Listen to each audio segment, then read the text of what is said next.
오늘 하나님 말씀은 사사기 11장 34절에서 40절 말씀입니다. 이따가 미스바에 있는 자기 집에 이를 때 보라, 그의 딸이 소고를 잡고 춤을 추며 나와서 영접하니 이는 그의 무남 동료라. 입다가 이를 보고 자기 옷을 찢으며 이르되 어찌할꼬 내 딸이여, 너는 나를 참당하게 하는 자요, 너는 나를 괴롭게 하는 자 중에 하나로다. 내가 여호와를 향하여 입을 열었으니 능히 돌이키지 못하리라 하니, 딸이 그에게 이르되 나의 아버지여, 아버지께서 여호와를 향하여 입을 여셨으니 아버지의 입에서 낸 말씀대로 내게 행하소서. 이는 여호와께서 아버지를 위하여 아버지의 대적 암몬 자손에게 원수를 갚으셨음나이다 하니라. 또 그의 아버지에게 이르되 이 일만 내게 허락하사 나를 2달만 버려두소서. 내가 내 여자친구들과 산에 가서 나의 처녀로 죽음을 인하여 애곡하겠나이다 하니, 그가 이르되 가라 하고 2달을 기한하고 그를 보내니, 그가 그 여자친구들과 가서 산 위에서 처녀로 죽음을 인하여 애곡하고 2달 만에 그의 아버지에게로 돌아온지라. 그는 자기가 서원한 대로 딸에게 행하니 딸이 남자를 알지 못하였더라. 이것이 이스라엘의 관습이 되어 이스라엘의 딸들이 해마다 가서 길앗 사람 입다의 딸을 위하여 나흘씩 애곡하더라. 사사기 11장 34절에서 40절 말씀을 가지고 말이 아닌 말씀으로 라는 제목으로 함께 은혜 나누겠습니다. 오늘 본문은 어쩌면 성경 전체에서 참 해석하기 어려운 내용 중에 하나입니다. 잠시 다시 정리를 하면, 그 사사 입다가 전쟁에 나가기 전에 하나님께 서원을 하게 됩니다. 하나님께서 이기게 하시면 돌아올 때 누구든지 처음 맞이하는 그 자를 번제로 드리겠다, 이렇게 했습니다. 그런데 그것이 바로 자기의 하나밖에 없는 딸이었지요. 이 참담한 상황에서 입다는 어떻게 했습니까?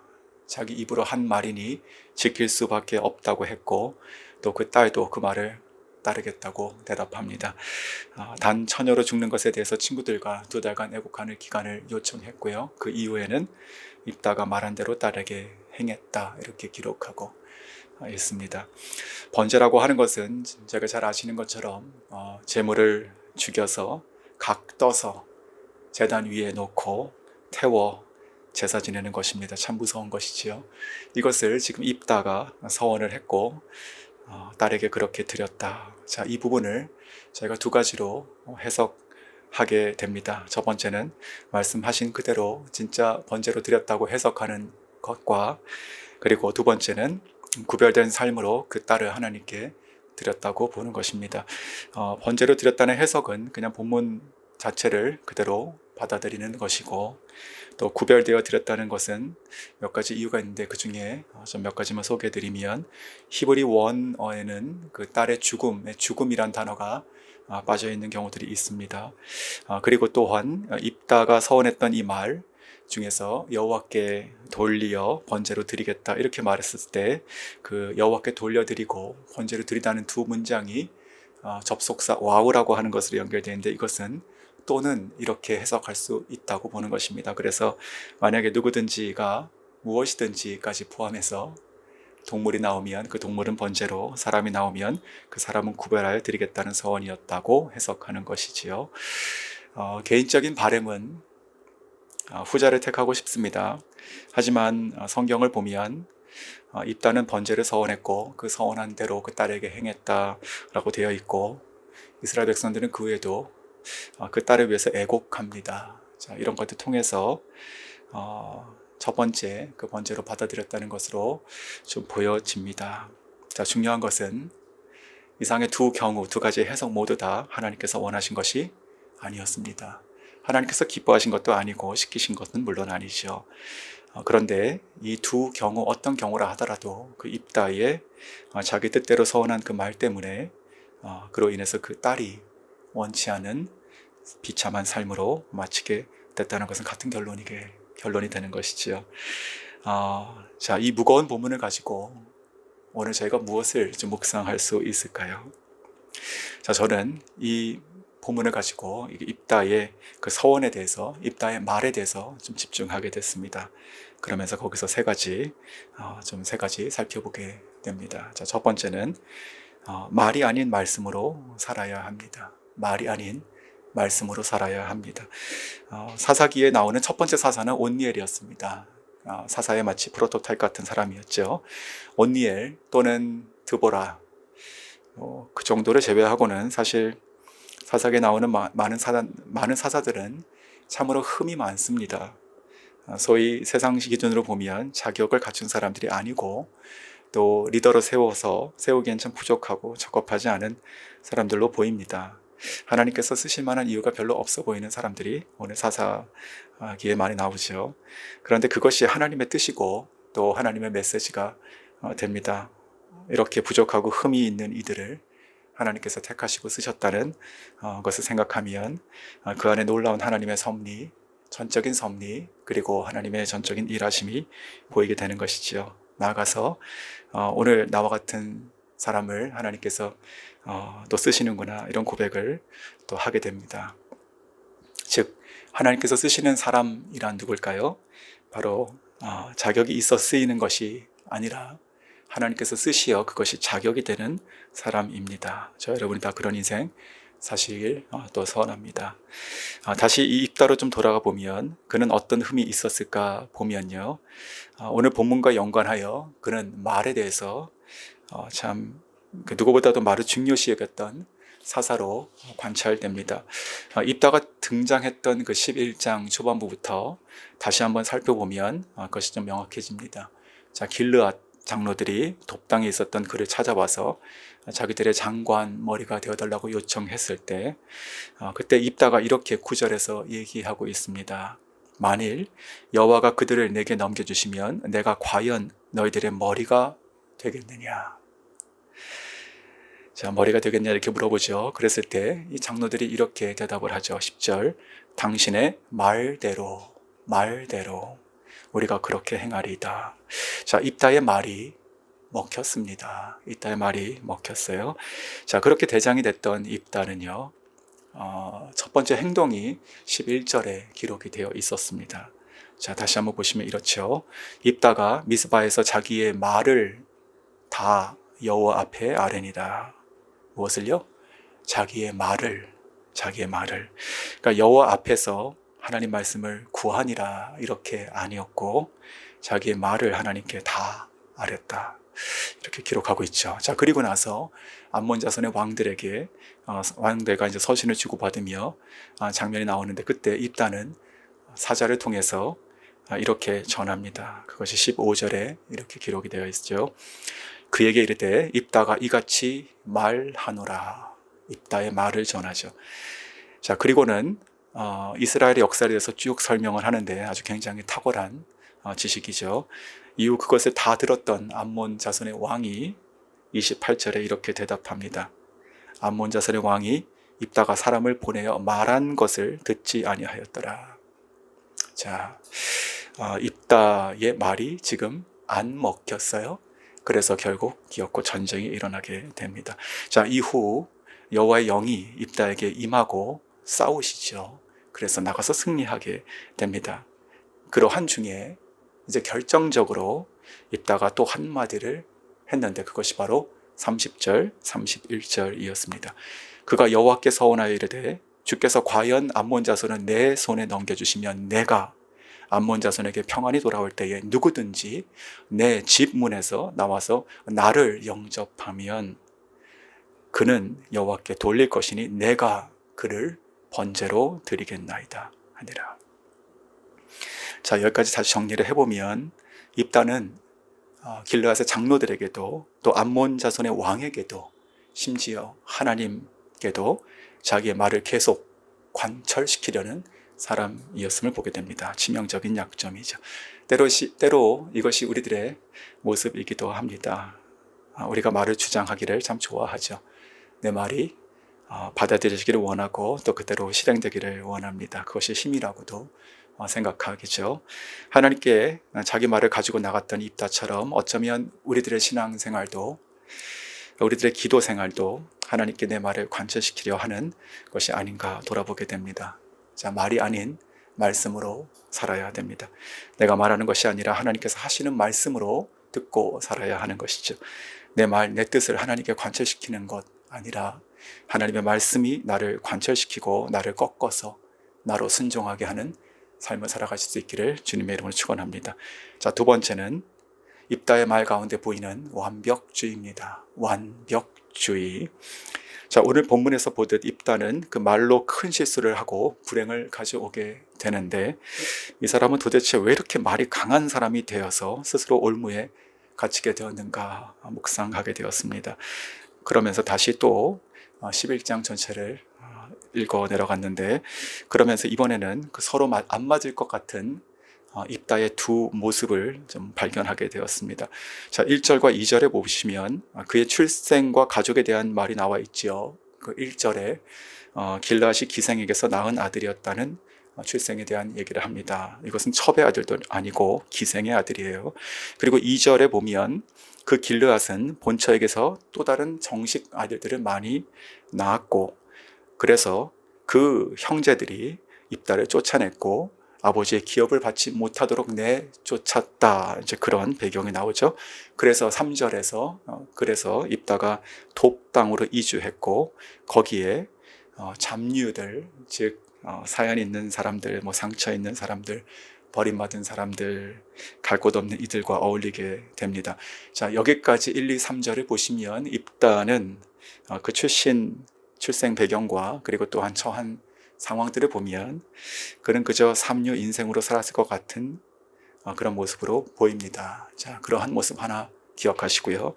자, 두 번째는 무엇이냐면, 이에 반해서 그가 암몬 자손의 왕에게 사람을 보내서 전한 말을 보면 완전히 다른 사람 같습니다. 그것이 15절에서 27절까지 내용이었습니다. 긴 내용이죠. 요약하면 그것은 이스라엘의 역사에 대한 이야기였습니다. 자, 질문을 해보겠습니다. 입다는 어디서 또 누구에게서 이런 것들을 배웠을까? 처음 그의 태생과 그리고 성장 배경을 보면 그저 상처로 또 분노로 그리고 힘으로 살았을 것 같은데, 그가 읊고 있는 이스라엘의 역사는 너무나도 정확하고 또 아주 세세합니다. 모든 것의 시간 순서에 따라서, 그리고 왕의 이름, 지명들, 또 기간, 또 전쟁의 승패, 그 의미, 이 모든 것을 다 신앙적으로 아주 꿰뚫고 있지요. 마치 이 사사기 시대에 아주 귀한 집안에 태어나서 아주 명문 사교육을 받은 인류 인생처럼 보입니다. 자, 이 두 가지를 이제 한번 묶어서 생각해 보겠습니다. 기생의 아들, 그리고 형제들과 가족에게 버림받고 내쫓았던 삼류 인생 같은 사람 한 사람과, 그리고 하나님이 없이 제각기 모두가 다 자기 멋대로 살아가던 사사시대에 유독 성경을 줄줄 외우고 깨고 있었던 인류 인생 같은 이 사람, 이 두 모습이 한 사람이라는 것이지요. 같은 사람입니다. 자, 어떻게 이 둘의 차이를 메꾸고 가능하게 했을까? 어떻게 시작은 삼류 인생처럼 보였는데 어떻게 인류 인생 같은 그런 말하는 사람이 되었을까라고 생각하며, 성경에 나와 있지는 않지만 저는 나름대로 이것이 아마도 입다의 그 완벽주의가 아니었을까, 이런 생각을 하게 되었습니다. 그러니까 그는 출생과 그리고 내처짐의 그 가시를 가지고 살아가게 되죠. 심지어 성경을 보시면 그렇게 내처지는 순간에 그 아버지 길르앗은 전혀 그를 챙기지 않습니다. 그러면서 그는 자연스럽게 인정받는 사람으로 다시 거듭나고 싶지 않았을까요? 그 아버지의 본처의 자식들, 자기 형제들보다 더 뛰어나고 싶었을 것입니다. 내가 이렇게 내쫓음 받았지만 내가 반드시 실력으로 너희들에게 돌아가겠다. 나의 출생은 내가 돌이킬 수 없지만 내가 지금부터 살아가는 내 인생은 내가 스스로 바꾸리라. 나는 너희들보다 더욱더 당당한 사람이 될 것이다. 나는 말하는 것을 똑바로 말하고 똑바로 생각하고 그 말한 것을 반드시 지키는 그런 정의로운 사람이 될 것이다. 그러면서 아마도 그는 아주 열심히 살았을 것입니다. 그리고 말한 것을 반드시 지키도록 자기 자신에게 아주 가혹할 만큼 철저했을 것이라 생각이 들었습니다. 비록 잡류들과 함께 있는 중이라도 그렇게 그는 점점 흠이 없고 완벽한 사람이 되려고 노력했을 것입니다. 자, 이제 오늘 본문으로 다시 한번 돌아가 보시죠. 그가 하나님께 서원한 것, 정확히 말하면 그가 자기 입으로 말한 것이죠. 그것을 그는 기어코 물리지 못하는 사람이 되어 있습니다. 이것이 중요해요. 만약 딸이 아니라 다른 사람이라면 괜찮은 것입니까? 안 되는 것이죠. 하나님께서는 그것이 딸이건 누구든 전혀 기쁘게 받으실 리가 없으시죠. 그가 번제의 서원에 말한 것도 그의 잘못이고, 그 말을 물르지 못하는 것도 그의 성격의 치명적인 약점이었던 완벽주의라고 저는 생각합니다. 너무 강하면 부러집니다. 항상 그렇습니다. 강하면 더 완벽해질 것 같지요. 하지만 그 강함이 결정적인 순간에 자신을 부러뜨리고 그 인생을 무너뜨리게 됩니다. 하나님은 완벽한 이들을 처음부터 원하신 적이 사실 없습니다. 온전한 사람을 원하시죠. 하나님께 자기 자신의 연약함을 그대로 가져갈 수 있는 사람. 그래서 완전하신 하나님 안에서 우리가 날마다 온전함을 이루어가는, 구별된 거룩한 삶을 살아가는 변화되는 사람을 하나님께서 원하시고 쓰심을 믿습니다. 여러분이 우리 스스로의 어떤 의 그리고 완벽주의에 빠지지 않고 하나님 앞에 연약한 모습으로 나갈 수 있는 온전을 추구하는 저 여러분 다 될 수 있기를 주님의 이름으로 축원합니다. 자, 세 번째는, 그러면 어떻게 입다는 어떻게 했어야 됐는가? 오늘 이 상황에서 바로 회개하고 자기의 말을 물렸어야 합니다. 자기의 말을 물렸어야 합니다. 자, 하나님께 서원하는 것은 귀한 것이고 서원한 것은 지켜야 합니다. 하지만 입다의 서원은 하나님의 뜻이 아니었죠. 자기의 말이었습니다. 성경 어디에도 하나님이 사람을 바치라고 한 적이 없습니다. 오히려 금지하시죠. 아마도 입다는 그가 살았던 이 돕 땅에서 어쩌면 인신제사를 목격했을 수도 있어요. 그것이 아주 정성스럽고 그리고 헌신을 표현하는 것으로 여겼을지 모릅니다. 하지만 그것은 결코 하나님 말씀에 맞지 않는 것입니다. 또 혹 하나님께 정상적으로 우리가 서원을 했음에도 불구하고 우리가 그것을 지키지 못한다면, 그러한 순간에도 하나님께서는 레위기 말씀을 통해서 하신 것이 무엇이냐면 바로 다른 대속물을 드릴 수 있도록도 하셨습니다. 말씀의 길이 있었습니다. 오늘 이 모든 결론을 피할 수 있었던. 자, 그런데 입다는 그러므로 이제 회개하고 자기 말을 물렸어야 했는데, 자, 입다가 35절에 이렇게 말하는 것을 저희가 지목하게 되죠. 입다가 이를 보고, 자기 딸입니다. 자기 옷을 찢으며 이르되 어찌할꼬 내 딸이여, 너는 나를 참담하게 하는 자요, 너는 나를 괴롭게 하는 자 중에 하나로다. 내가 여호와를 향하여 입을 열었으니 능히 돌이키지 못하리로다 하니. 자, 이 말이 맞는 말일까요? 이 말이 맞지가 않습니다. 하나님도 입다가 번제를 서원했으니 그 딸을 번제로 드리라고 하셨을까요? 아니죠. 이건 자기 생각입니다. 하나님은 어떠신 분이십니까? 하나님은 자신을 버리고 우상을 택하여 음란히 섬기던 그 백성이 죄를 깨닫고 회개하여 돌아오기를 바라시는 분이십니다.